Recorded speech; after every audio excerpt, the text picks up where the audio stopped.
जरा पाणी दे. आहे तिकडे? आई, दादा. ए बाई, आता तू ना तेव्हासारखा हट्ट करू नको. आमच्या दोघांच्या मध्ये झोपायचंय म्हणून. गाई, घरात काय चाललंय आणि ह्यांना विनोद सुचताय? मग मी आनंदात आहे. आनंद? हो. कसला एवढा आनंद झाला? कसला एवढा आनंद म्हणजे माझ्या 2 पोरी माझ्या समोर आहेत, माझ्या घरात परत आलेल्या आहेत. त्या दोघी एकत्र गेल्या होत्या घर सोडून, दोघी एकत्र आलेल्या आहेत परत. मी काय म्हणतो, आता जाऊच नका तुम्ही. अहो इथेच राहा. हा मग काय, तू काय तुझा नवरा ना देव. हा तेच तू त्याला म्हणा आपले दादा म्हणतायत आपण सगळ्यांनी इथंच राहायचं. हा सगळ्यांनी आपण इथंच राहू मस्त. काही काय सांगताय तिला? काय सांगताय म्हणजे बरोबर तेच सांगतोय मी. मला माझ्या पोरी माझ्या समोर हव्या आहेत. हो पण हे हो असंच हव्या. तू याच काहीतरी काय. हे बघ, घरामधली जी टेन्शन्स आहेत ना ती काही दूर होण्यातली नाहीये. ती अंबिका काही झालं तरी सुधारणार नाही. ते काय म्हणतात ना, वाकडं ते वाकडच राहणार. तो तर जशी पुट. तेच ते, फक्त मी टाळलं बोलायचं. मग ह्या दोघी समोर असल्या की नाही की मग कसं होईल, मी यांच्याशी छान गप्पा मारत राहील, तिकडे अंबिका काय करायचं ते करत राहू दे.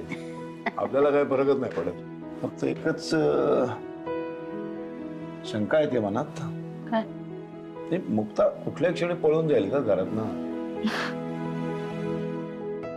एक काम करूया आपण, घराच्या सगळ्या दरवाजा खिडक्यांना बाहेरून बंद करून सील ठोकून देऊया, म्हणजे ती कुठे पळून जाणारच नाही. पण सील करून काहीच फायदा होणार नाही. का? मुक्ताबाईंनी घरात राहतच नाहीये. म्हणजे ती सारंग सोबत आउट हाऊस मध्ये राहायला गेली. का? कारण गेस्ट हाऊस मध्ये जागा नाहीये असं काहीतरी कारण दिलंय त्यांनी. अरे गेस्ट हाऊस मध्ये त्यांनी राहण्याचा काय संबंधच नाही. त्या घरचे मालक आहे. ते वेडी आहे, त्याची स्वतःची रूम आहे.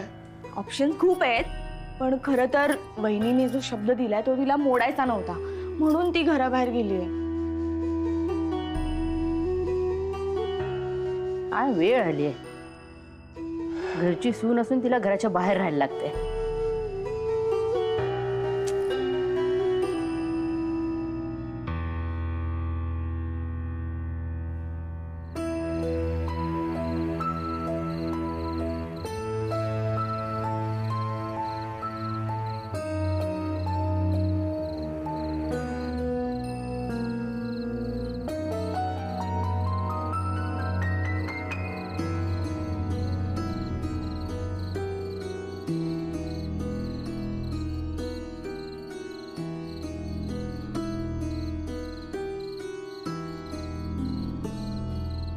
भक्ती, भक्ती,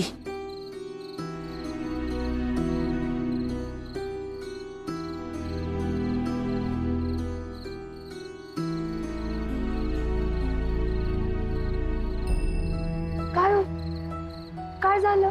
ते जरा चहा घेऊया का? एवढ्या उशिरा? थोडं बेचैन होत होत आणि डोकं पण जरा गरगरा लागलेलं. चहानं मला बरं वाटलं म्हणून म्हटलं. ठीक आहे, बनवते मी.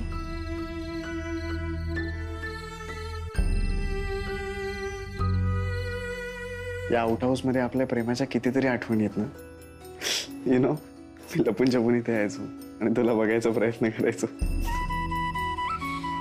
मला आठवतं एकदा तुम्ही आला होता आणि मला जेवताना बघून तुम्हाला ढेकर यायला लागले.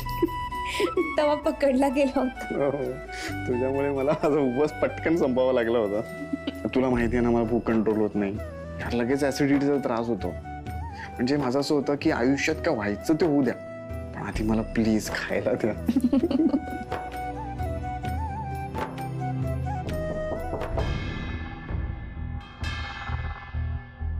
कोण असेल?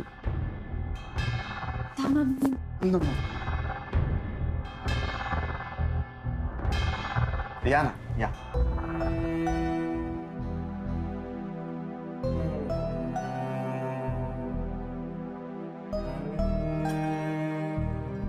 मुद्दामून करताय ना हे सगळं? तुम्ही ठरवलेलं आहे का घरी यायचंच नाही म्हणून?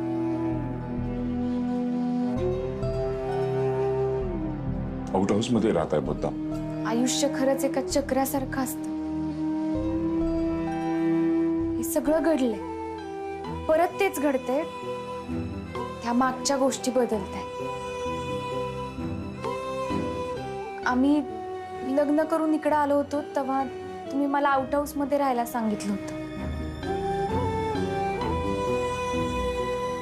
तेव्हा मला लई वाईट वाटलं होतं आणि आता आम्ही इकडे परत राहतोय तर तुम्हाला लई वाईट वाटतंय. पण इकडेच राहावं लागलं.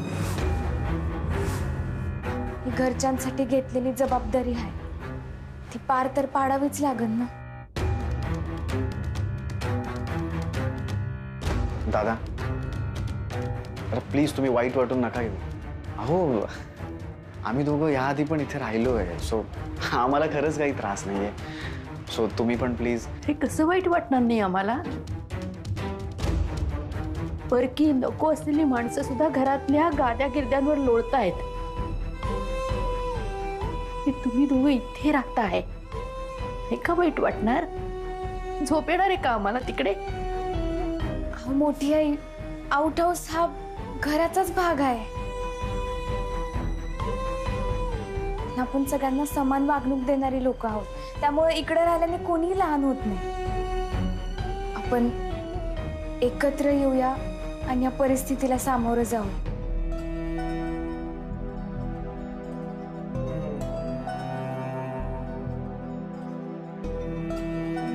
तुम्ही दोघं हे सगळं माझं लग्न वाचवण्यासाठी करताय ना?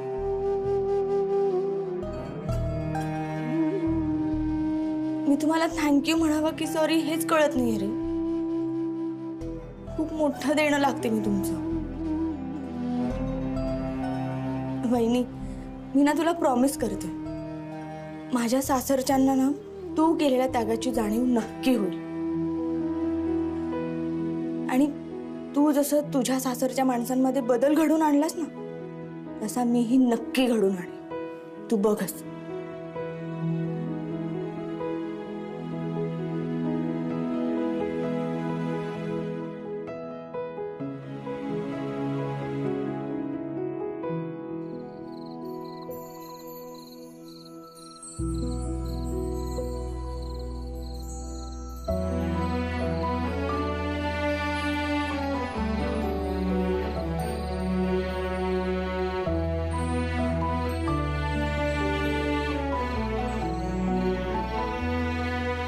काय झालं? एवढे अस्वस्थ झाला होता. ते मला ना कळतच नाही मी काय काम करावं. माझ्याकडनं कुठलं स्किल आहे नाही, कुठलं असं वेगळं शिक्षण. दोंडी झाला असतो, नंबर झाला असतो, नाही तर लाईट मॅन झाला असतो, रोजंदारी तर मिळाली असते. असं कायच झालं नाही. मला ना लय वाटतं मी पण काहीतरी करावं. कुणाच्या मायावर विश्वासच नाही. आणि तुम्ही एवढं टेन्शन घेऊ नका. ज्याच्याकडे पुढं काय करायचं याचं उत्तर असतं ना, त्याला सुद्धा कधी कधी कुठून सुरुवात करायची नाही समजत. आणि त्यामुळे ना तुम्ही मागं पडलाय किंवा तुमचं काहीच होणार नाही असा विचार अजिबात नका करू.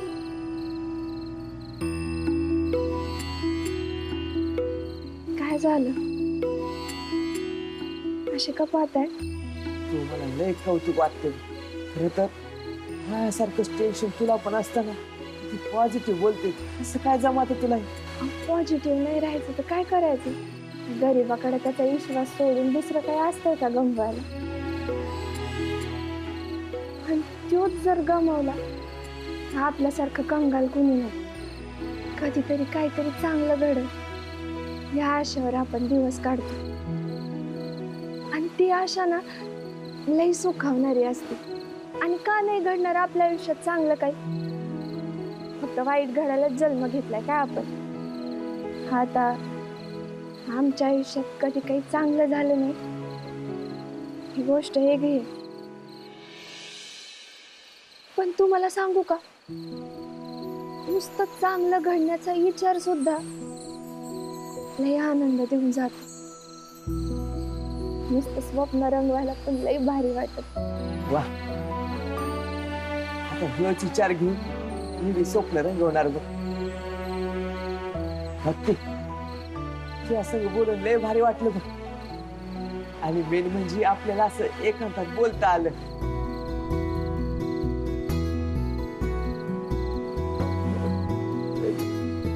म्हणजे एकांतात म्हणायचं नव्हतं मला, निवांत बोलता आलं असं म्हणायचं होतं.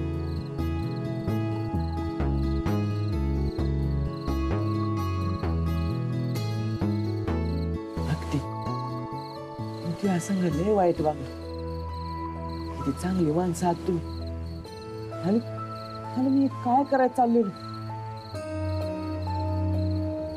पण भक्ती, मी तुला बोललोय तसं एक ना एक दिवस तुझा विश्वास जिंकणार म्हणजे जिंकणार बघ. हा भक्ती, मला एक प्रश्न पडला. मुक्ताताई एवढी खंबीर आहे, तुझ्या आयुष्यात जे तिला पाहिजे ते ती मिळवते. मग असं असताना तिच्या संग असं वाईट कसं काय घडलं? ही लय मोठी गोष्ट आहे. अजून जर 2-4 कप चहा मला मिळाला असता ना, मग तुझी किती बी मोठी गोष्ट असू दे, मी ऐकायला तयार आहे.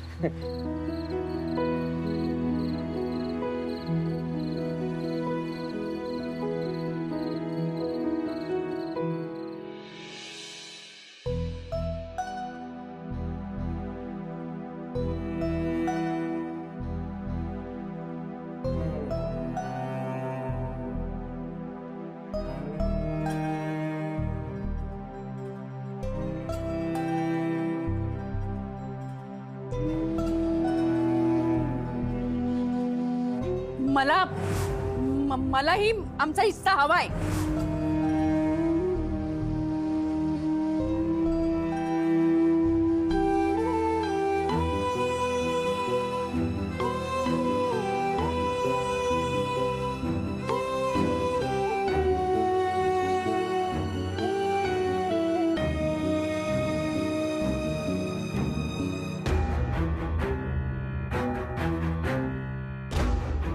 ती हयात असो किंवा नसो, मी माझा हिस्सा घेऊन राहणारच.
हाय,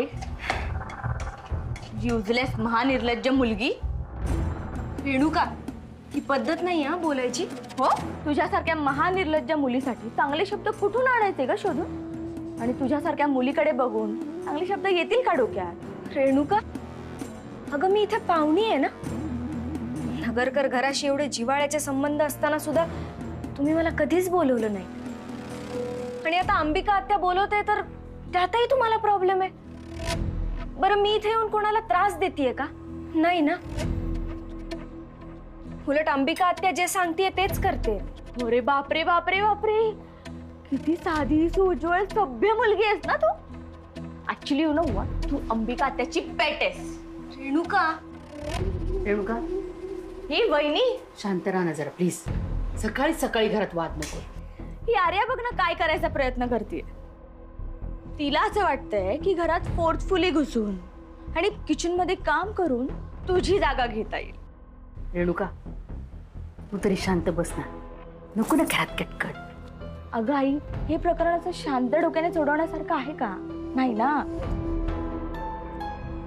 हे बघ आई, तू नको काळजी करू. मी आणि वहिनी बघून घेऊ काय करायचंय ते.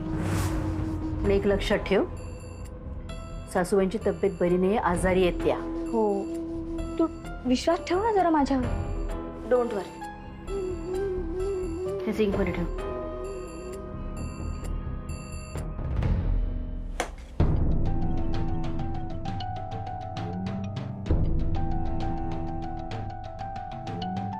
हे तर पक्का आहे की तुम्ही आम्हाला इकडे त्रास देण्यासाठी आलाय. नाही अगं, मी तर ते किती खोटं बोलणार आहात. आमच्या नजरेत तर तुम्ही पडलाच आहात, निदान स्वतःच्या नजरेत तरी पडू नका. या घरात तुम्हाला उचकवण्यासाठी बोलवलंय हे तुम्हाला कळत नाहीये का? तुमचा वापर केला जातोय. आणि एक लक्षात ठेवा, तुम्ही या घरात असल्याने नसल्याने आम्हाला काहीच फरक पडत नाही. तुमचा तर मला रागही येत नाही. हा, पण तुमच्या आई वडिलांची मात्र मला खरंच कीव येते. हे बघ अगं, माझ्यावर विश्वास ठेवा. मी कोणालाच त्रास द्यायला नाही आलीये, खरंच. मी परत तुमचा विश्वास जिंकायला आलीये ग. अहो, विश्वास जिंकायचा असताना तर तुम्ही इकडे आलाच नसता. अहो रेणुकाताई, अंबिका आत्याच्या पाहुण्या आहेत त्या. यांच्या जेवढा चांगला पाहुणचार करता येईल ना तेवढा चांगला पाहुणचार करूया. मी तर खूपच एक्साइटेड. खरं तसं ठरवलं ना तर हिला इथून पळून लावायला 1 सेकंदही नाही लागणार. पण काय आहे ना, अरे बापरे, पाल पाल कुठे कुठे अहो या तर पळाल्या. पण पाल कुठे आहे? अगं वहिनी, काय ग तू? ती पालीला घाबरते म्हणून तिला घाबरवलं. म्हणजे पाल नव्हती. तुला म्हटलं होतं ना, तिला इथून पळवायला जराही वेळ नाही लागणार. पोहे जळायचे.